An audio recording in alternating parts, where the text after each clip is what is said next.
बिस्मिल्लाहिर्रहमानिर्रहीम। अच्छा जी, पहले सवाल सुन लें फिर उसका जवाब देते हैं। मुश्तरका खाते में से जगह खरीदी गई है और कीमती जगह जो है वो खरीद ली गई है फ्रेंड से।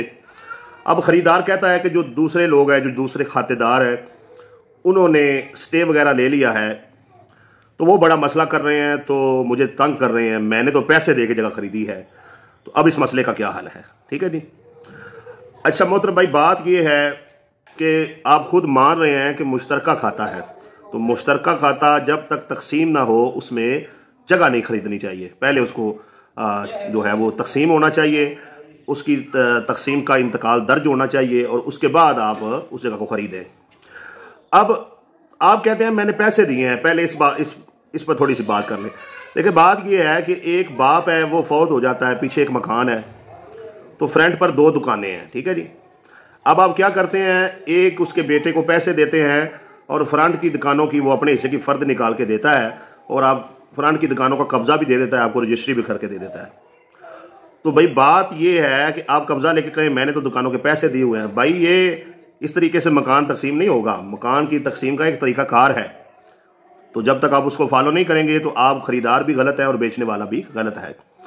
इसी तरीके से मतलब ये मकान है, फ्रंट तो सारा आपने ले लिया, तो बाकी जो है वो हिस्सेदार नहीं है। एक बंदा जो है वो सारा फ्रंट सेल करके जा रहा है, छोटा सा दरवाज़ा उसने छोड़ा हुआ है। इसी तरीके से जो ज़री रकबा है, एक बंदा फ्रंट पर मालिक 10 मरले का आता है, आप उससे 2 कनाल फ्रंट पे खरीद लेते हैं, तो आप कहीं पैसे दिए हुए हैं? नहीं, ऐसे नहीं हो सकता ना।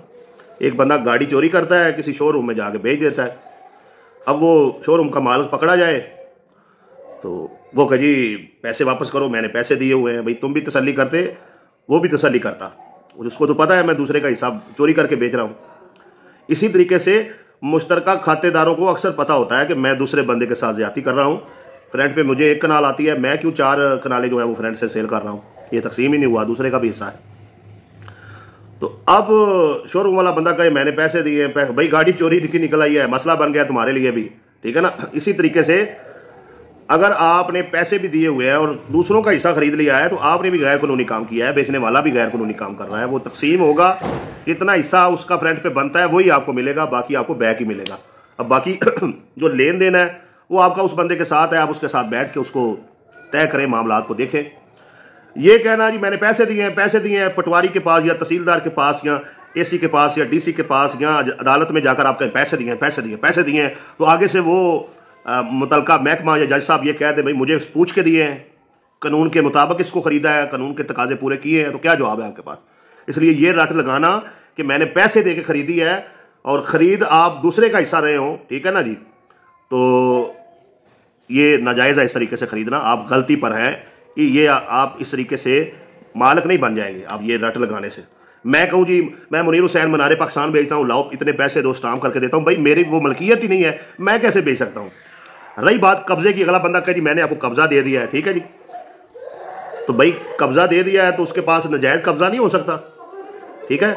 इसलिए ये कहना कि मैंने पैसे दिए हैं या मुझे कब्जा मिल गया है, इन बातों की कोई कानूनी हैसियत नहीं है। जो उसका हिस्सा बनता है वही आपको फ्रंट से मिलना है। ठीक है जी। दूसरी बात यह है कि 2 भाई हों, अलग अलग खेवट हों, एक कनाल खेवट नंबर 1 में है, एक कनाल खेवट नंबर 2 में है। अब वो अब्बू की वफात के बाद वो कहता है भाई तुम खेवट नंबर 1 वाली कनाल रख लो, मैं 2 वाली रख लेता हूँ। ठीक है जी। दोनों का कब्जा रहता है, आगे वो भी कनाल बेच देता है और वो भी बेच देता है, ठीक हो गया जी। लेकिन होता क्या है, जो खेवट नंबर 1 वाली कनाल है ना, उसके आगे से कोई रास्ता वगैरह गुजर जाता है, ठीक है ना जी। तो याद रखना मेरे भाइयों, 2 अलग अलग खेवटों में अगर 2 भाई मालिक हैं तो बराबर के हिस्सादार है। यानी जो खेवट नंबर 1 में कनाल थी ना, उसमें खानगी तकसीम या जुबानी कलामी बात की कोई अहमियत नहीं है। उसमें 10 मरले एक भाई के हैं, 10 मरले दूसरे भाई के हैं। इसी तरीके से खेवट नंबर 2 में भी 10 मरले एक भाई के हैं, 10 मरले दूसरे भाई के हैं। यहाँ तो वो आपस में तबादला करते, यहाँ एक दूसरे को रजिस्ट्रियाँ करके देते। यहाँ जब एक भाई ने खेवट नंबर 1 से कनाल बेच रहा था, 10 मरले के खुद बयान देता, 10 मरले के दूसरे से दिलवाता, और जब खेवट नंबर 2 वाला बेच रहा था वो भी ऐसे ही करता, 10 मरले के खुद बयान देता और 10 मरले के अपने भाई से दिलवा देता। दोनों जगह पर दोनों भाई दोनों खेवटों से 10-10 मरले की रजिस्ट्री करके देते, तो फिर क्लियर होना था।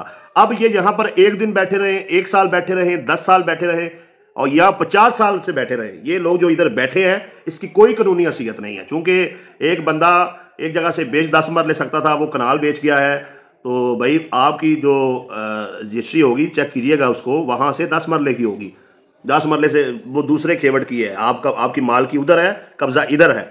और ये जो इधर से उधर वाला मामला है ना, इसके बहुत केस चल रहे हैं अदालतों में और बाद में बड़े फड्डे पड़ते हैं। ठीक है, इसलिए खानगी तकसीम की जांच छोड़ें, घर बैठ के रकबा जात की तकसीम करने की जांच छोड़ें।